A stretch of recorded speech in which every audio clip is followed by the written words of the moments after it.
Welcome to today's sermon. I'm Mike Adams. I appreciate you joining me as we are doing 100 sermons in 100 days. And of course, I'm an advocate of what I call God's molecules.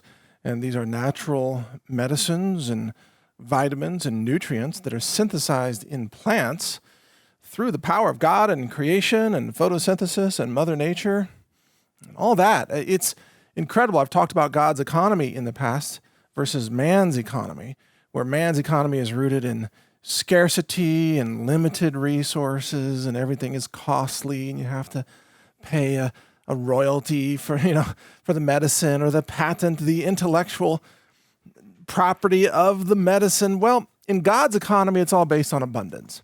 In God's economy, you can grow medicine for free. And you can do that by sprouting seeds or growing dandelions or herbs or foods or, tomatoes, citrus fruit, all kinds of things. And you don't have to pay royalties to God. He gives to you freely through Mother Nature.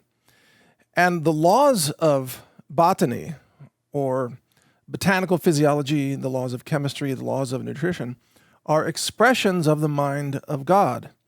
And that's why these incredible healing molecules that are found in natural foods or superfoods, you might say, or certain microalgae or herbs or essential oils and these types of things, these are expressions of the mind of God.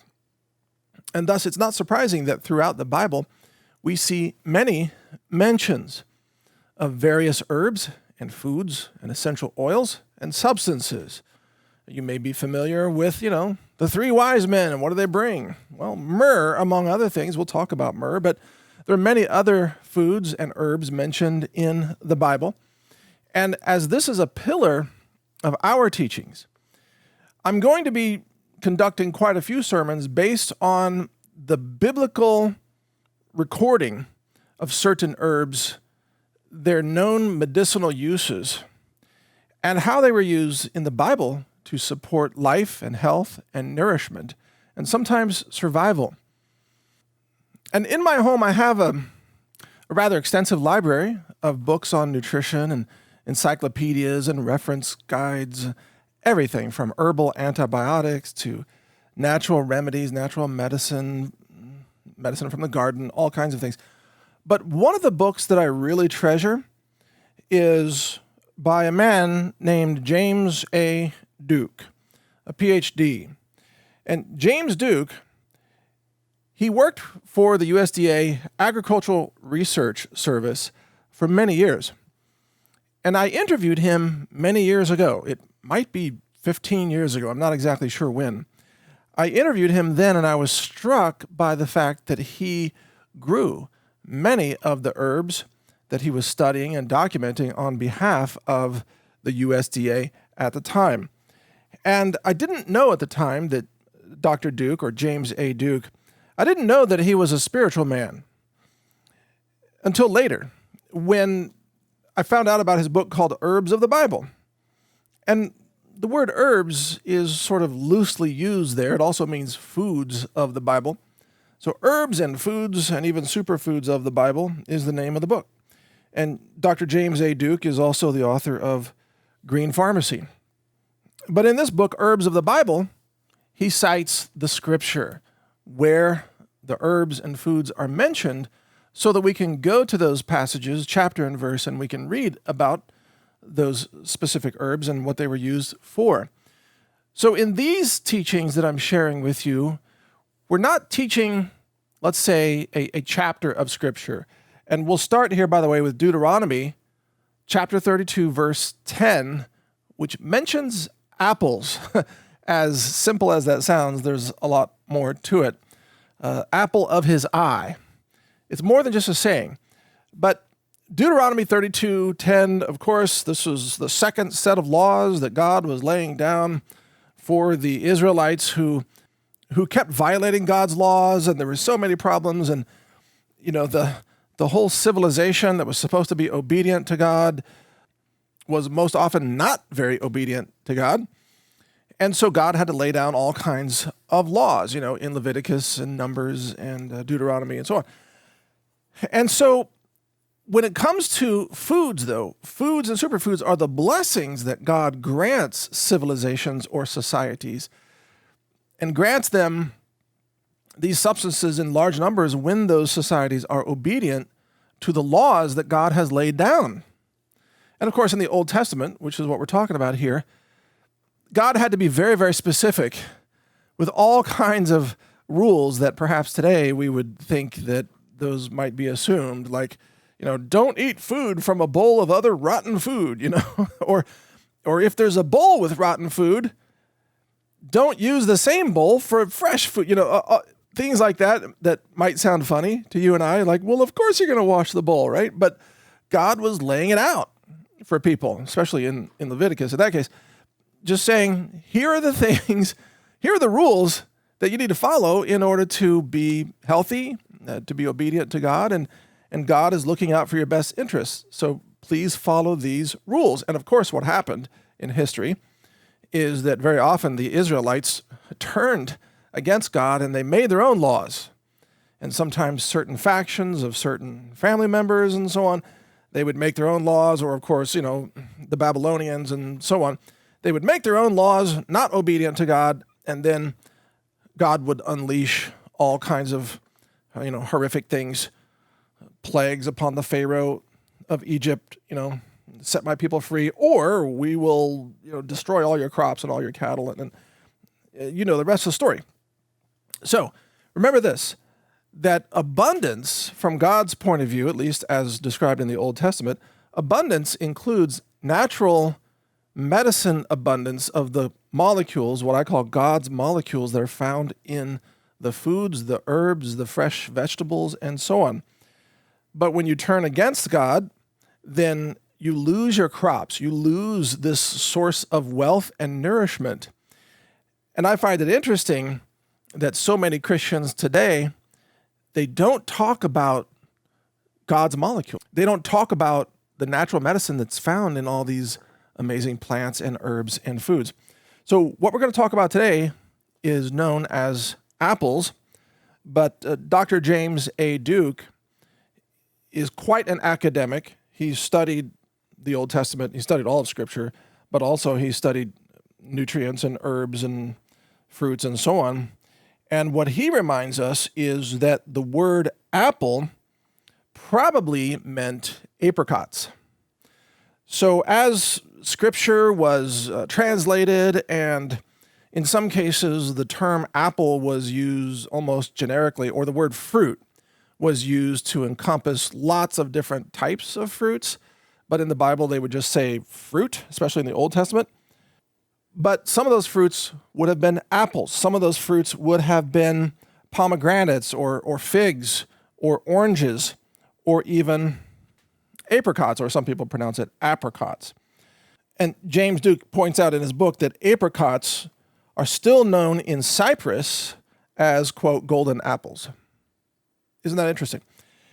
And so the verse that's relevant here, I'm going to read it for you out of the New King James Version. Yeah, that's what we've got here.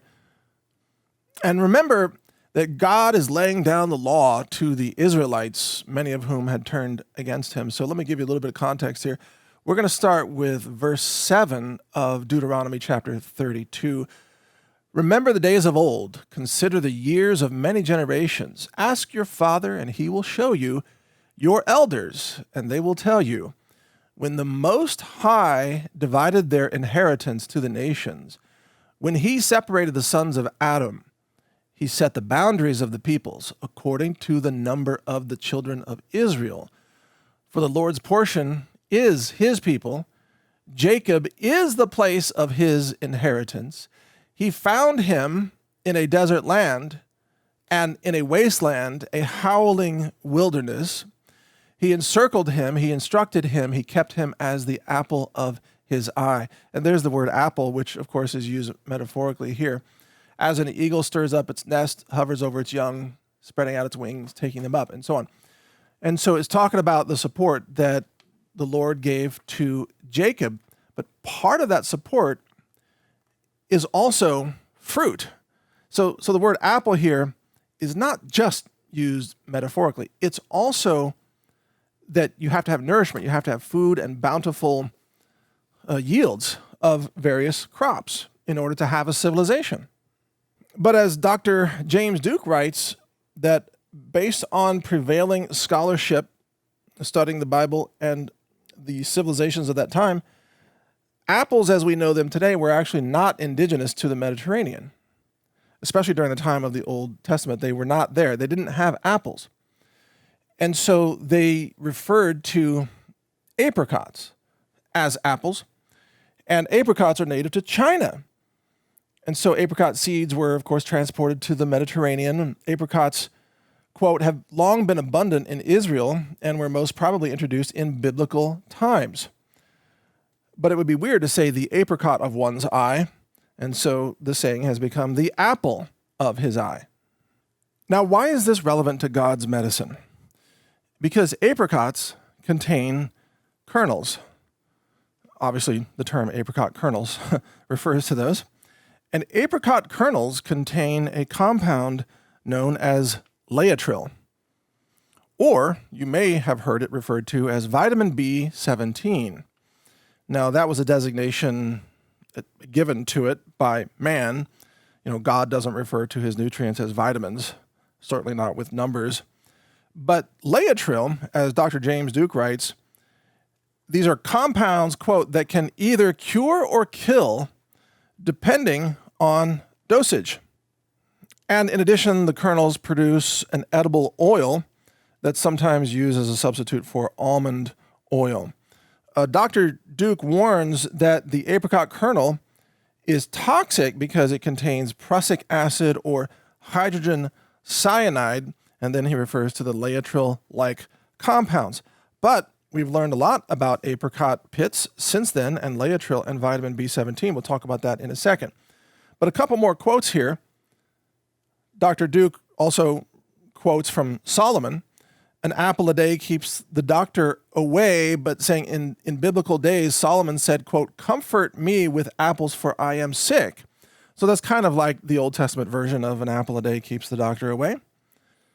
And then James Duke goes on to remind us that in Afghanistan, they use apricot seeds as almonds, that in China, they use the kernels of apricots for almond cookies or to be made into a type of flour. And there are a lot of drink mixes, because you know I lived in Asia for a couple of years. There are many drink mixes in Taiwan, China, and Hong Kong that rely on either a combination of almond flour or apricot seed flour. And some of these are sort of instant drink mixes that are marketed for good health. Now, just to be clear, as a disclaimer, I don't want you to interpret anything I'm offering here as medical advice, or I'm not intending to replace your naturopathic physician. Do your own research on your own medical situation if you have one. What I'm offering you here are citations from the Bible combined with what we know today about modern nutrition and natural medicine. Because it turns out the story of so-called apples or apricots is much deeper than what the Bible itself covers. And this story picks up in the 1950s and 1960s in the United States, when a man named John A. Richardson, a doctor, who had a clinic in San Francisco, he began using laetrile as an anti-cancer treatment medicine. And then he wrote a book, originally published in 1977, that documented the application of laetrile, again, from apricot seeds, or what the Bible calls apples. He documented this in a book called Laetrile Case Histories, The Richardson Cancer Clinic Experience. That book was updated in 2005 and is available now if you want to purchase it.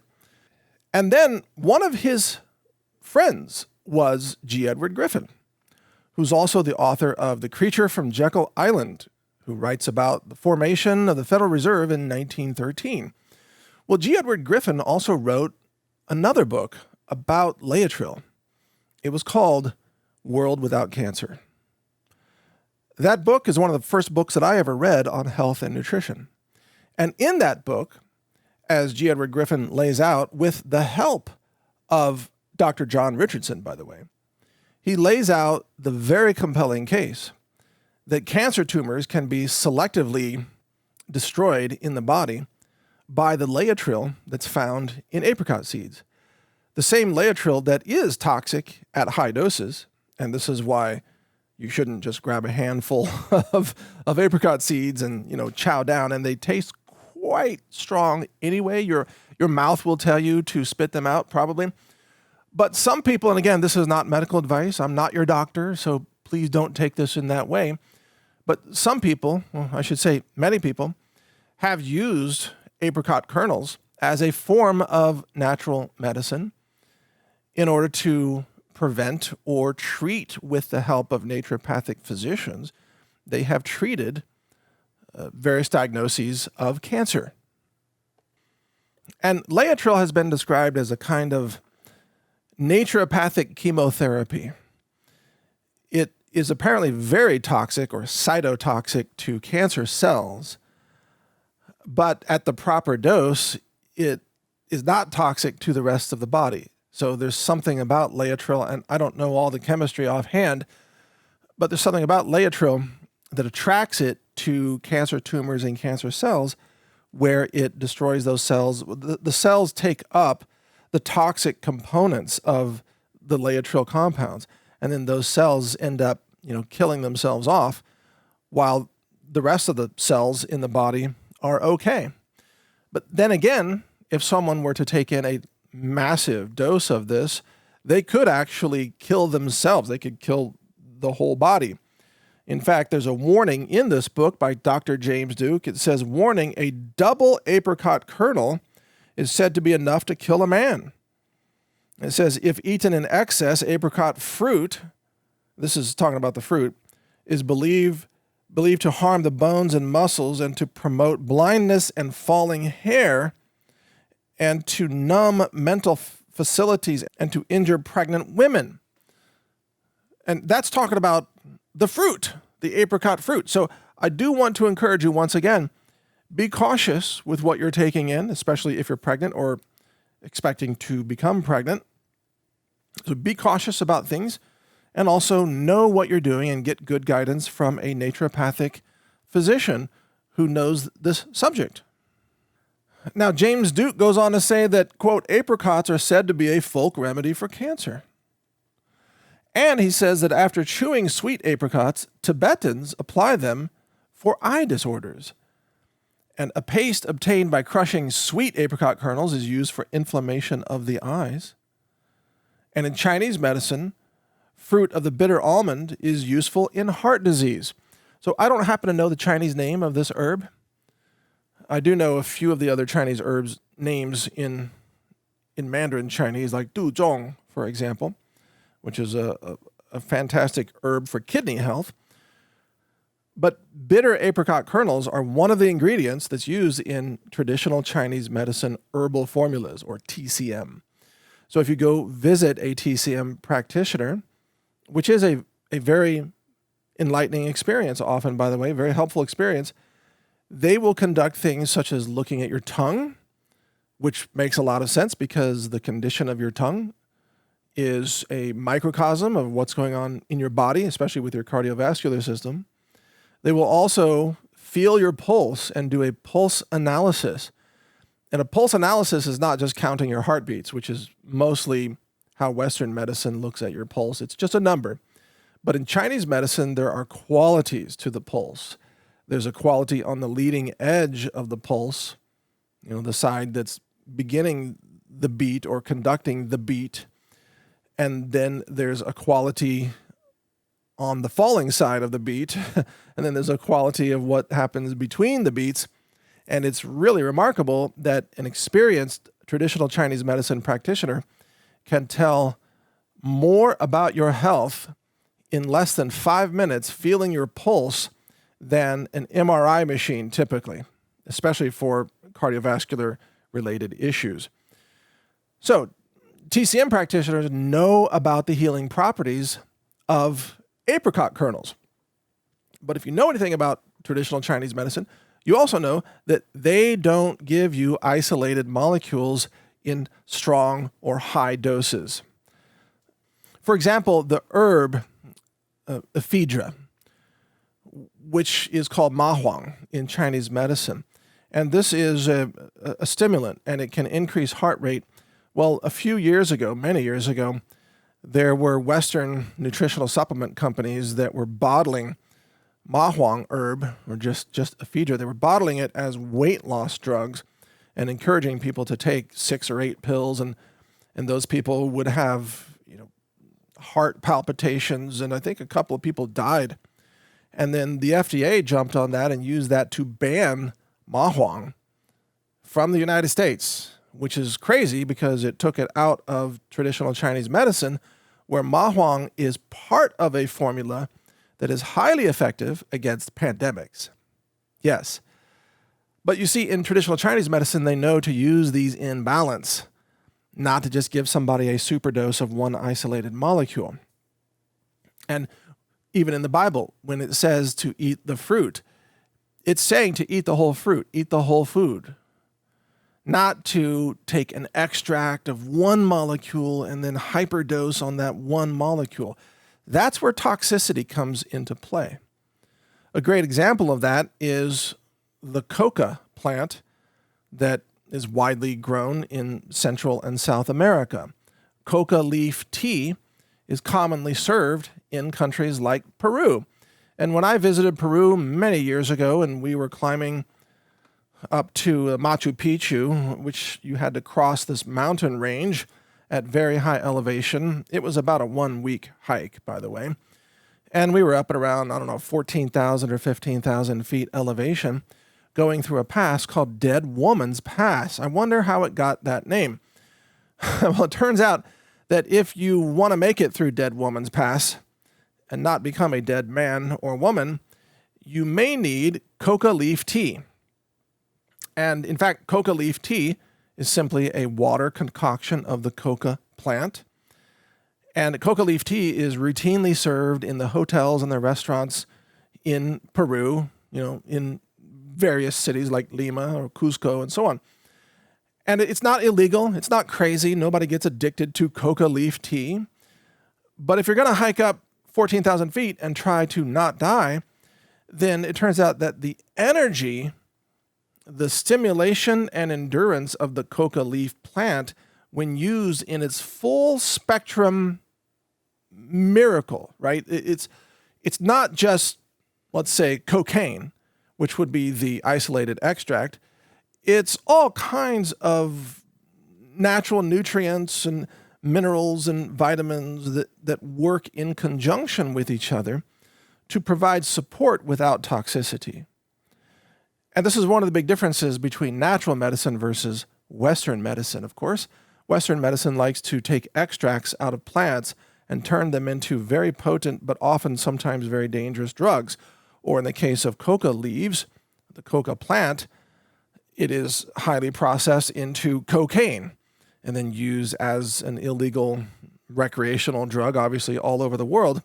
And that's, I don't even know how valuable that trade is in terms of maybe tens of billions or hundreds of billions of dollars a year. I have no idea. But you can see the difference. So cocaine comes from the coca plant, but cocaine is a dangerous drug that can kill you, whereas the coca leaf tea is a full spectrum phytonutrient concoction of a natural plant that can save your life. And that's the difference. And this kind of discernment is very important for us to remember as we learn about foods in the Bible or nutrients in the Bible, or again, what I call God's molecules. We need to remember that God wants us to eat whole foods and to take, for the most part, whole or full spectrum nutrients. God usually doesn't want us to just divide up a plant into its parts and then just take one of the parts. Although there are exceptions to that. One of the exceptions would be resveratrol, which is a very potent natural molecule. It's almost a miracle molecule for preventing heart disease and enhancing cardiovascular function. And this molecule is found in a couple of places. One is Japanese knotweed, not something you're probably growing. It's also found in the leaves of wild grape plants or sometimes cultivated grape plants, but it's found in such low concentrations that an extract is necessary in order to get it to a dosage where it can be therapeutic and medicinal. And much the same could be said with cannabinoids coming out of hemp plants, for example.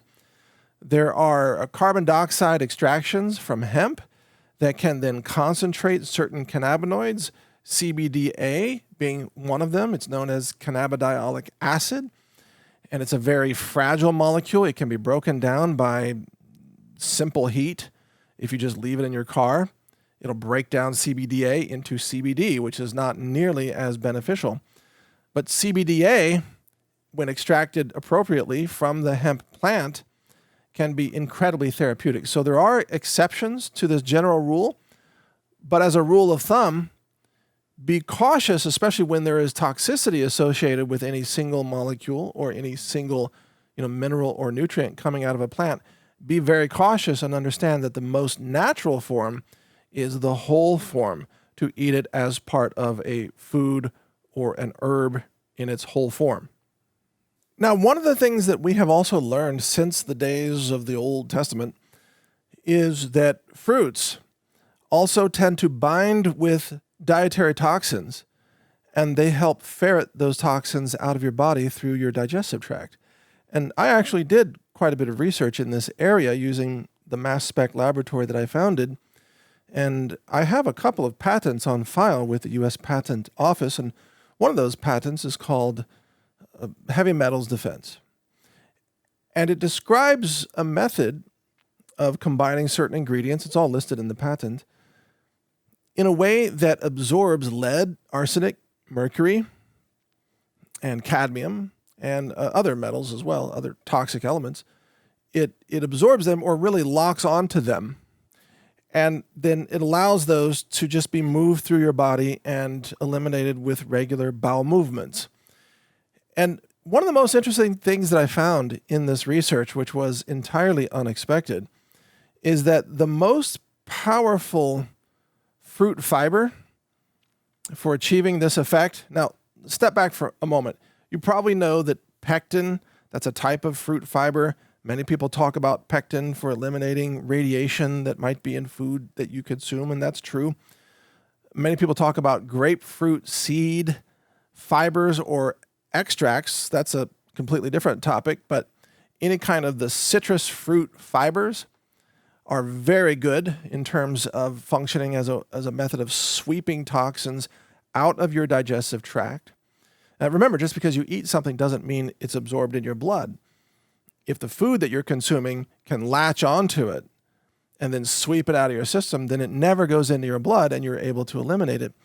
But the single most powerful form of fruit fiber that we found for achieving this comes from strawberries. And it's those translucent strands that you probably never noticed that connect the strawberry seeds, which are on the outside of the fruit, to the inner core of the fruit itself. Now, I know you might be saying, what are you talking about? I've never seen that. Well, exactly, because they're translucent. So for most fruits, the seeds are in the center, right? Think about it. Like apricots, as we're talking about, there's a pit in the center, or peaches, or cherries, or apples have the little apple seeds in the core, correct? And this is traditionally the way. Cantaloupe, it's the same. Look at a strawberry next time. Where are the seeds in a strawberry? They're all on the outside. They are dotting the outside of the fruit. Well, how are those seeds formed? Well, there has to be a passageway of nutrients to those seeds during the formation of the fruit. And that little nutrient highway is actually a very, very rugged and almost indestructible translucent strand. I don't even know what this strand is called, but I know that they are impervious to nitric acid digestion. And I know this because these little strands have clogged up the nebulizer in our ICP-MS mass spec instruments where we test for heavy metals. So normally we take foods and we drop them into a mixture of mostly nitric acid, and then the foods are completely obliterated by the nitric acid. It's got a little bit of hydrochloric acid in there as well, like 0.5%. And it turns the food into just liquid. So now all the food it's soluble in these acids, and then this acid mixture contains everything that was in the original food. And what you do is, through some intricate plumbing that's part of this instrument, it sprays a little bit of that through a nebulizer into a plasma torch, actually. And then the instrument measures, it counts the number of elements of lead and arsenic and mercury and aluminum and nickel and, magnesium and all the other elements, virtually all of them. But when we try strawberries, these little strands clog up the nebulizer, which has a very, very tiny front nozzle, in order to achieve the atomization or kind of the nebulizing spraying of this mixture. I can't tell you how many times I've looked at that and under a microscope, and I've seen, these strawberry fibers are there. Well, what does that tell you? It tells you that if you eat strawberries, these strawberry fibers remain intact as fibers all throughout your digestive system. And it turns out that those fibers will latch onto lead or various forms of lead, not just, I'm not talking about just free atomic elements. I'm talking about various forms of lead and cadmium, bound with other molecules and so on. The strawberry fibers will mop it up like a broom from the inside of your body. And they will sweep those out of your body, and you will eliminate them, and you may not realize it. But during that process of elimination, and pardon my words, but you're pooping out strawberry fiber brooms with whatever toxins they happen to sweep up along the way. And that's a good thing. And that's part of God's medicine, God's molecules. You didn't know this, but God put little brooms in the strawberries. And all you have to do is eat the strawberries, and you get a sweeping out effect that is more powerful than any other fruit that we have ever tested. Isn't that interesting? Now, please note, by the way, that strawberries are one of the crops that is most heavily sprayed with toxic pesticides. Those pesticides are Satan's molecules because they are molecules of death. So be sure that when you buy strawberries, that you're buying organic, because they have not been sprayed with toxic synthetic molecules. And it's not enough to just wash the strawberries if they've been grown with pesticides, because the pesticides are embedded throughout the fruit. So keep in mind that when we are practicing this philosophy here of God's molecules to detoxify our bodies, don't trade one good thing for some other bad thing that you get at the same time, right? You might think, well, I'm eating strawberries, I'm cleaning out the system, I'm getting all the sweeping effects of these strawberry fibers, but then you're taking in all these pesticides. And so now you have a different problem. So if you are able, and I know it's expensive, I understand that. Foods are incredibly expensive right now, and it's only getting worse because of, money printing and loss of the value of the dollar and so on, which is a whole different sermon. But buy organic strawberries if you can, and keep that in mind with other fruits as well. Often you can buy frozen organic strawberries much more cheaply than fresh. And that's because the spoilage rate is a lot less, so the losses are less, and so they can price organic frozen strawberries more cheaply. Well, if that's an option for you, go ahead and do that, because the freezing of the strawberry does not destroy the fiber. So you can take frozen strawberries, and yes, you can blend them. You can put them in a blender, and guess what? Those fibers are still there. Those fibers are not destroyed by blending it. Just like you can't destroy the color pigments of blueberries in a blender. Someone once asked me that question. Like, if I blend it too much, is it destroying all the molecules? Well, if it were, then the blueberry smoothie would no longer be blue, right? Because the anthocyanins, those are the blue pigments. So if you have a blender that's powerful enough to blend the blue out of blueberries, then that's some special kind of hypersonic, nuclear fusion blender right there. But I've never seen a blender like that. Every blender I've ever seen blends up blueberries and they are still blue, which tells you the molecules are all still there.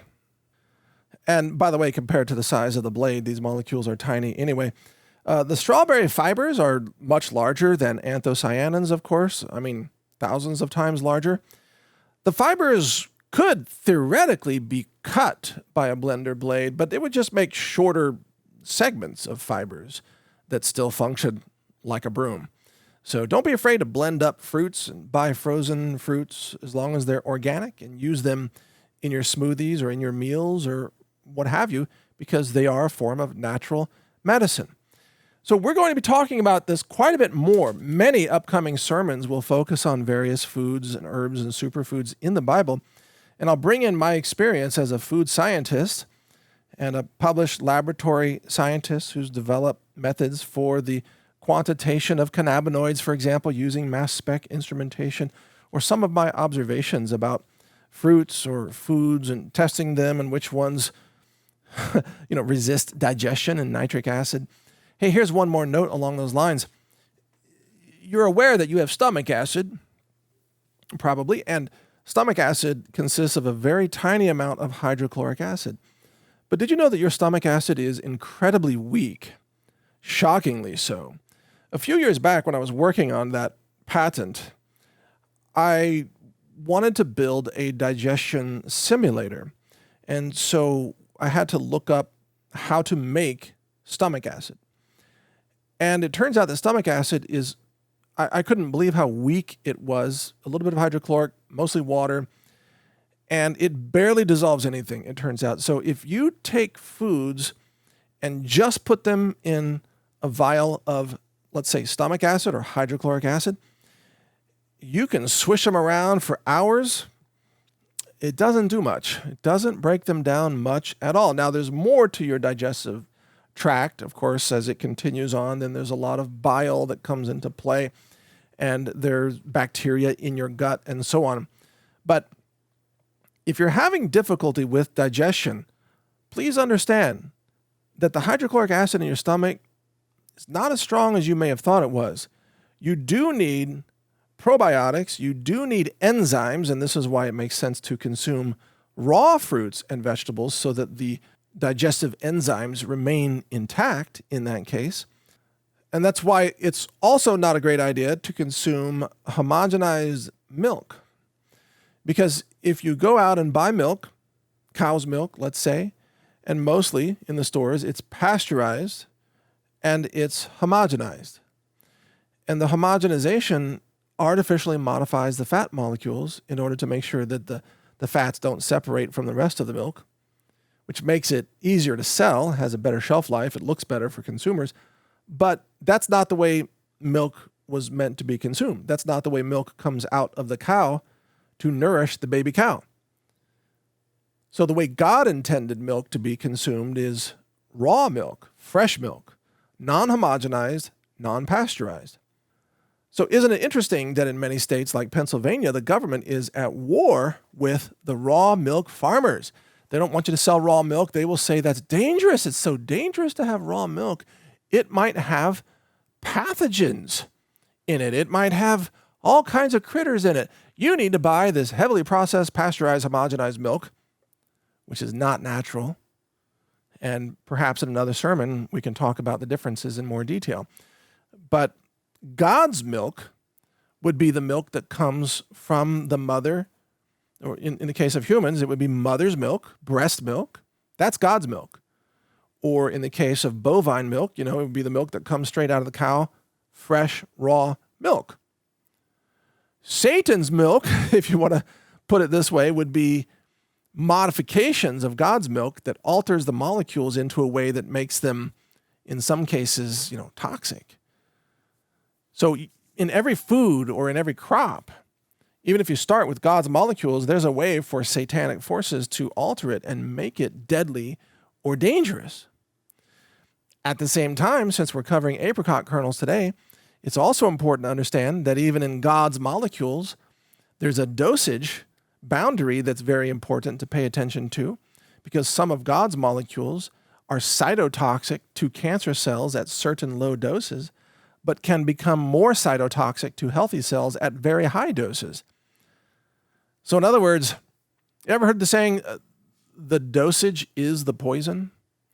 That almost any substance can be therapeutic at a certain dose or toxic at a much higher dose. And many of you who perhaps use homeopathic remedies, you understand this in great detail, where sometimes there's not even one molecule of a homeopathic remedy in the final product. There's simply you could say the vibration of those molecules, or the energy or the quality of those molecules is what's remaining. And that's why homeopathic remedies can be based on toxic substances, even though they themselves contain no toxic molecules whatsoever. And in certain cases, depending on the remedy and the symptom, these remedies can have therapeutic effects, even though they're based on originally toxic molecules.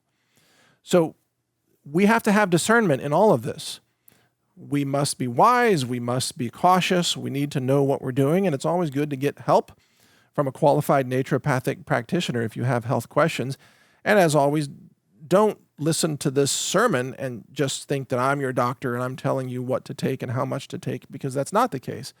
I'm giving you guidance that combines the wisdom of the Bible with modern day knowledge of health and nutrition, where I have decades of experience, and I'm just combining these two to give you the best picture I can to help support your health, your longevity, your joy, your abundance.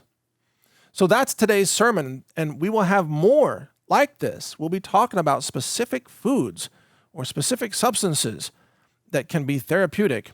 And we will be citing not only from the book by James A. Duke here, it's called Herbs of the Bible, 2,000 Years of Plant Medicine, but other books as well. And also understand that it's not just the history of Christianity that involves herbs, of course. If you look at other ancient religions, such as, Hinduism, for example, then you get into the history of Ayurvedic medicine. And of course, ancient citizens of India, they were building civilizations, 3,000 plus years ago as well. That's 1,500 years before Exodus was written in the Old Testament. Think about that. And China, same story. In China, they had civilization 3,000 to 4,000 BC, by the way. And, I just misspoke about India. I meant 3,000 BC, okay? I didn't mean 3,000 years ago. I meant 3,000 BC. India had an ancient civilization. And also 3,000 BC or even 4,000 BC, ancient China had a civilization. And there were also ancient civilizations around those times known as Mesoamerican civilizations, which eventually became the Aztec, the Mayans, the Inca, with their Quechua language and so on. And then that morphed into, over time, what became Native Americans. And in every one of these cultures, India, China, Mesoamerican culture, guess what they all had?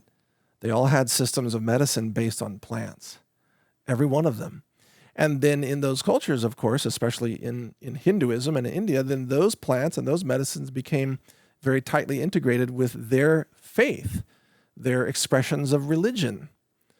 And whether or not you agree with their faith or their gods or what have you, my point is that throughout the world, beyond the Middle East, beyond Israel, and beyond the Christian Bible, there are many, many examples of civilizations that incorporated botanical medicine, which is God's molecules, right? Wherever they are, even in India, who created those molecules in India? In the curry spices? Well, God did. God created those. Who created the natural molecules of Chinese medicine? God did. Who created the molecules in Tibetan medicine? God did, by the way, and also in Amazonian medicine and Australian Aborigine medicine and so on and so forth. All over the world, they all relied on God's molecules, which became God's medicine. So most of the world uses God's medicine, not Western medicine. That's right. 70 to 80% of the world's population relies on God's medicine, not Western medicine, not mankind's molecules.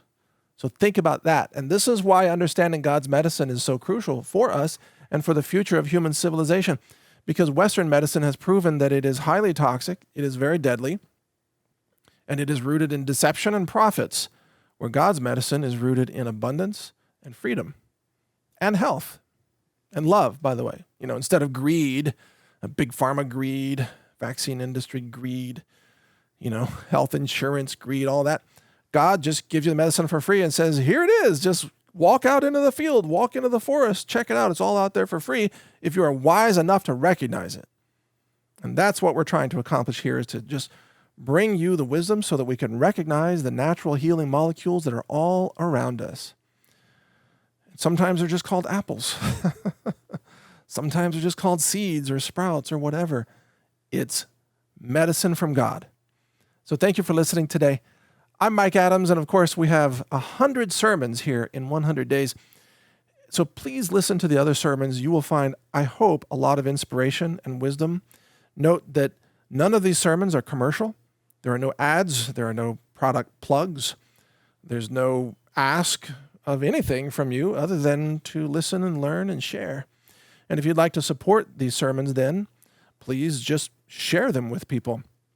You're also free to repost them on other sites and other platforms, and just give a link and give credit back to the original source here. And thank you so much, and God bless you all. There's much more to come, so enjoy. Take care.